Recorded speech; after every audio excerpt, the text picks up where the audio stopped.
வணக்கம். நான் உங்கள் விக்கி ப்ரோஸ். நமக்கு எண்கணித ஞானத்தையும் வேத ஜோதிட ஞானத்தையும் ஆன்மீக ஞானத்தை வழங்கிய அனைத்து குருமார்களுக்கும் நன்றி என்ற அதே வேளையில் இது ஒரு ஜோதிட விளக்க வீடியோ விருப்பம் உள்ளவர்கள் தொடர்ந்து பார்க்கலாம். நமது Vicky Bros astrology YouTube, TikTok, Facebook மற்றும் இன்ஸ்டாகிராமை ஃபாலோ பண்ணியிருக்கக்கூடிய அனைத்து தோழிகளுக்கும் நமது நன்றிகள். ஒரு கேள்வி யூடியூப்ல வந்த கேள்விங்க, அண்ணா இந்த பிரம்மகத்தி தோஷத்தை பத்தி விளக்குங்க அப்படின்னு. ஐயா, அந்த தோஷம்னு நீங்க சொன்னீங்கனாலே அது நகைப்புக்குரியது அப்படின்னு சொல்லிடுவாங்க. என்ன தோஷம் என்பது ஓகே, இந்த ஜோதிட அமைப்புகள்ல இது ஏதோ ஒரு தப்புங்க அப்படின்னு சொல்றது தாங்க ஜோதிடம். ஓகேங்களா, இது இந்த விஷயம் உங்களுக்கு இல்லை தாமதப்படுத்த போது இல்லை கிடைக்காது. இந்த அமைப்புகள்ல தான் தோஷம்ன்றத சொல்றாங்கன்னு வச்சுக்கோங்களேன். நாகதோஷம், செவ்வாய் தோஷம் அப்படின்னா என்னங்கன்னு கேட்டா கூட அதுக்கான ப்ரீவியஸா எங்கெங்க யாரா இருந்தா என்னென்ன அமைப்புன்னு சொல்லி ப்ரீவியஸா தோஷம் உள்ளவர் தோஷம் இல்லாதவர் கல்யாணம் பண்ணுவாரான்ற டைட்டில் பண்ணியிருப்பாங்க, போஸ்ட் பண்ணியிருப்பாங்க பாருங்க. இப்போ பிரம்மகத்தி தோஷம். பிரம்மகத்தி தோஷம் என்றால் என்ன? பிராமணரை, அந்தனரை கொன்ற பாவத்தை கொண்ட தோஷம்ங்க. அதுதான். அதாவது என்னன்னா, ஒரு பிராமணரை கொன்னுட்டீங்க, அதாவது ஒரு உயர் மனிதனை, அந்தஸ்து மிக மனிதனை, நல்லவனை, ஜோதிடத்துல நல்லவன் சொல்லப்படும். குரு அந்தனரனும் ஆலய அர்ச்சகரனும் பிராமணனும் சொல்லப்பட்டிருக்கும். ஓகே, அப்ப அந்த அமைப்புகள்ல ஒரு பிராமணனை கொன்றதாக சொல்லப்படக்கூடிய ஒரு தோஷம் தான் அந்த தோஷம். அதுக்கு நிகரான பாவம். ஒரு பிராமணரை வெட்டி கொன்றாவோ என்னமோ மாதிரியான அமைப்புகள்ல கொன்ற பாவம் பிரம்மகத்தி தோஷம் அப்படின்னு சொல்லப்படும். ஓகே, இது எந்த அளவுக்குங்க செயல்படுது? ஜோதிடத்துல இதை எப்படி பாக்குறது? சும்மா இந்த விஷயங்களை பாத்தீங்கன்னா 1000 பேர் ஆயிரக்கணக்கான விதிகளை அப்படியே அள்ளி இறைச்சிருப்பாங்க. தயவு செய்து இயல்பாக பிரம்மகத்தி தோஷம்னா என்ன? குரு சுப கிரகம்ங்க. குருவை கெடுக்கக்கூடிய பாவ கிரகம். நல்ல தெளிவா வார்த்தையை யூஸ் பண்ற. குருவை கெடுக்கக்கூடிய பாவ கிரகத்தோடு குரு இணையும் பொழுது பிரம்மகத்தி தோஷம். குரு எப்பொழுது கடுமையா கெடுவாரு? சனியோடு சேரும் பொழுது குரு கெடுவார், ராகுவோடு சேரும்போது குரு கெடுவார். ஏன்னா 2 பேருமே இயற்கை பாவர்கள். குருவை கெடுக்கக்கூடிய குரு கெட்டு போயிடுவாரு. ஒரு கோயில் குரு, நல்ல ஆலய குருக்கள் ஆச்சாரமானவருங்க. ஆனா ஒரு பெரிய குடிகாரம் அவர் தோல்ல கை போட்டுக்கிட்டு பேசிக்கிட்டு இருக்காரு அப்படின்னா எந்த மாதிரியான ஒரு மதிப்பீட்டை நீங்க கொடுப்பீங்க? இதுதான் அந்த இடத்துல இருக்கக்கூடிய சம்பவம். அப்போ யாருடைய ஜாதகத்துல, எல்லாத்துடைய ஜாதகத்திலயுமே குரு சனியோட சேர்ந்திருக்கிறாரோ, குரு இவரோட ராகுவோட, இது குரு சண்டால யோகம்னு வரும். அத குரு கெட்டு போயிட்டாருன்றத விதவிதமா. அப்ப இந்த அமைப்புகள் இருக்கக்கூடிய தன்மை என்ன செய்யும்? குரு தசை டல்லா இருக்குங்க. குரு தசை வரல, நீங்க கவலைப்பட வேண்டிய அவசியமே இருக்காது. பிறவியிலேயே அவர் பாத்தீங்கன்னா குரு தசையில பிறந்துடுறாரு. குரு தசை சுமாரா இருக்கும். குரு பாபத்துவம், அதுதானங்க சுபத்துவம் பாபத்துவம்னு சொல்றாங்க. சுபத்துவ அமைப்புகள்ல குரு கெட்டு போயிடுறாரு. சனி சுபத்துவமாகி சனி தசை நல்லா இருக்க போது. ராகு சேர்ந்துட்டாருன்னா ராகு தசை நல்லா இருக்க போது, குரு தசை டல் அடிக்க போகுது. இப்படி வந்துடும். இதுல ஏங்க அப்படி சொன்னாங்க இப்படி சொன்னாங்கன்னா, அந்த காலங்கள்ல ஜோதிடம் ஓரளவுக்கு ஆன்மீகமாகவும் அப்படியும் இப்படியாவும் பார்க்கப்பட்டதே தவிர, இப்ப இருக்கிற காலகட்டத்துக்கு ஏற்ற மாதிரி பாத்தீங்கன்னா ப்ரீவியஸ்ல 2018 நினைக்கிறேன், 2018 போல கோச்சார அமைப்புகளை குருவும் சனியும் ஒரு வருஷம் இருந்திருப்பாங்க.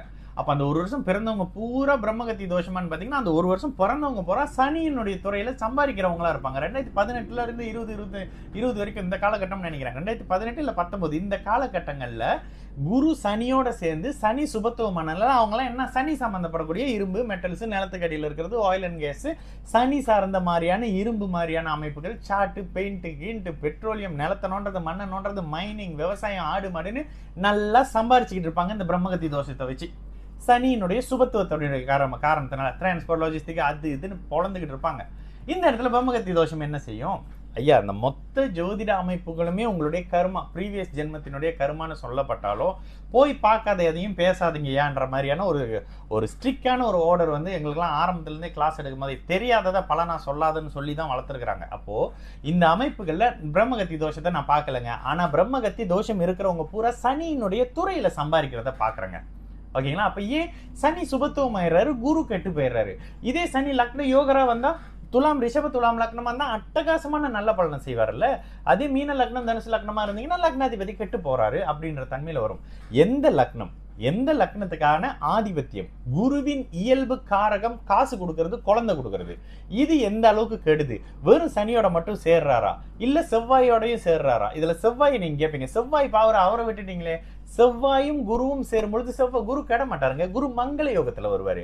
2 பேரும் சந்தோஷப்பட்டுக்கிட்டு இருக்கக்கூடிய ஒரு அமைப்புல இருப்பாங்க. சனியோட சேரும் போது தான் முதல்ல குடிக்காரன், இவரோட சேரும் போது தான் ஒரு இந்த சொன்ன ஒரு மோசமானவன் அப்படின்ற மாதிரி தானே.